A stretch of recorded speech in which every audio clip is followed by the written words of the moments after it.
of the stomach, gastritis. The second, ulcers, peptic ulcer disease. In two places, ulcers in the duodenum and ulcers in the stomach.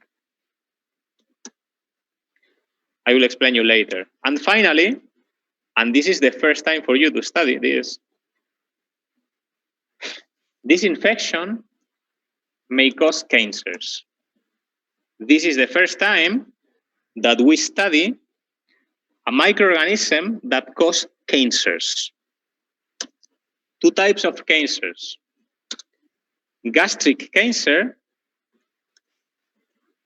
the name of this cancer is adenocarcinoma, and another one that you will study in the future, that is a kind of lymphoma. It's called mild lymphoma. These two cancers are produced by this infection.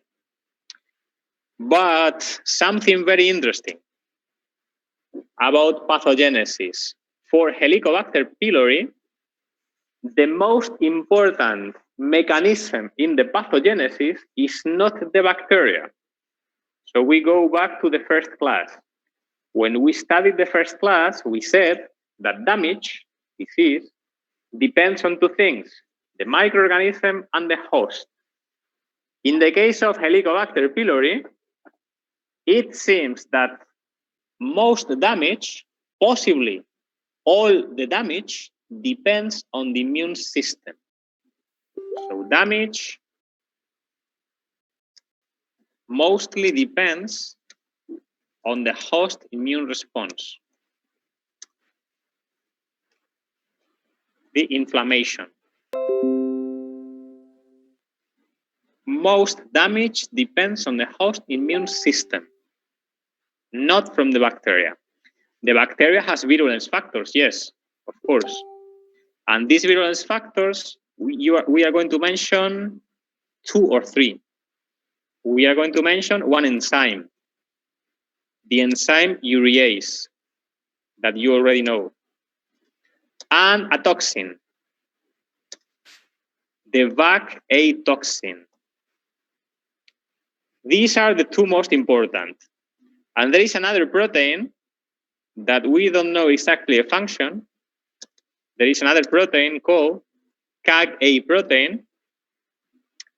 And this protein is related with the production with the VAC-A toxin. So it seems that this protein, CAG-A, is needed for the production of this toxin.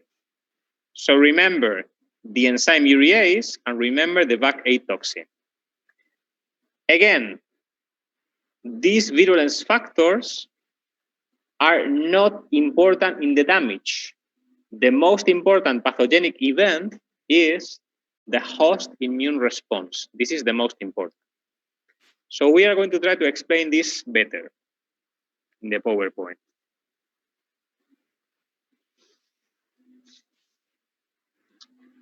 So, Helicobacter pylori, very similar to Campylobacter. It also has a spiral shape. By the way, helix in Latin language means a spiral. A spiral shape, very similar to Campylobacter. And look, this is the chemical reaction related with the enzyme urease. This is the chemical reaction. This is urea. This is the molecule of urea. And through this enzyme, the molecule of urea is broken into carbon dioxide and ammonia.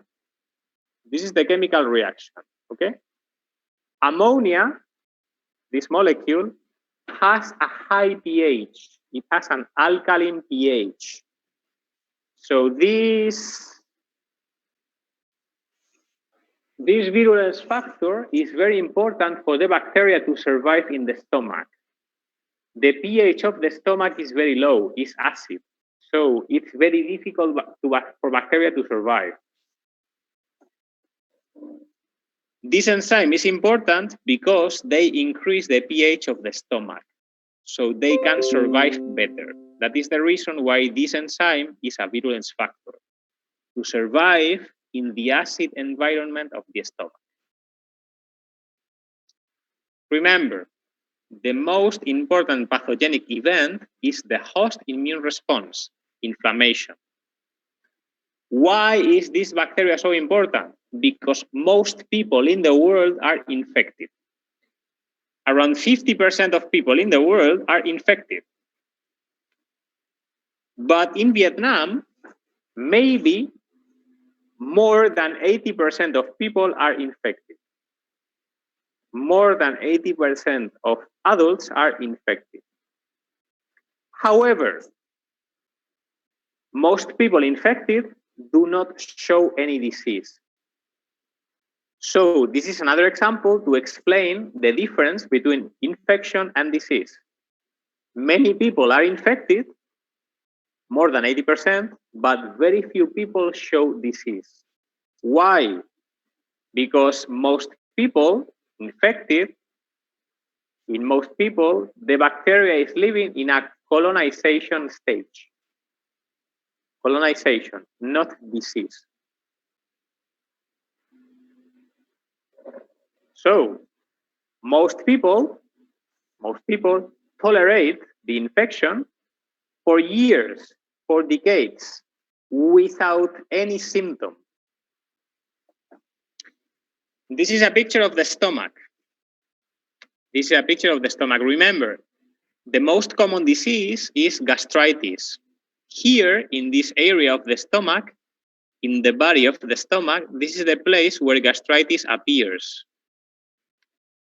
Ulcers, peptic ulcer disease, appears in the duodenum here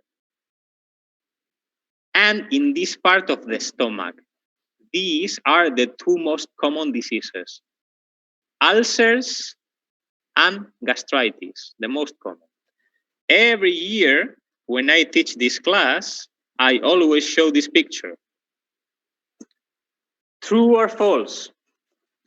Spicy food is the cause of ulcers in the stomach or in the duodenum. This is false. Spicy food does not cause ulcers. Helicobacter pylori is the cause of ulcers, not spicy food, okay? So this is false. It's true that if you already suffer an ulcer, if you eat spicy food, your ulcer may be more painful, but the cause of the ulcer is not spicy food. Okay, so I go to the table. I go to the table. Can you see the table? Yes, but I cannot. Yes. Yes, but not me. Wait a moment. Yes, yeah, okay. So we are here. People with disease must be treated.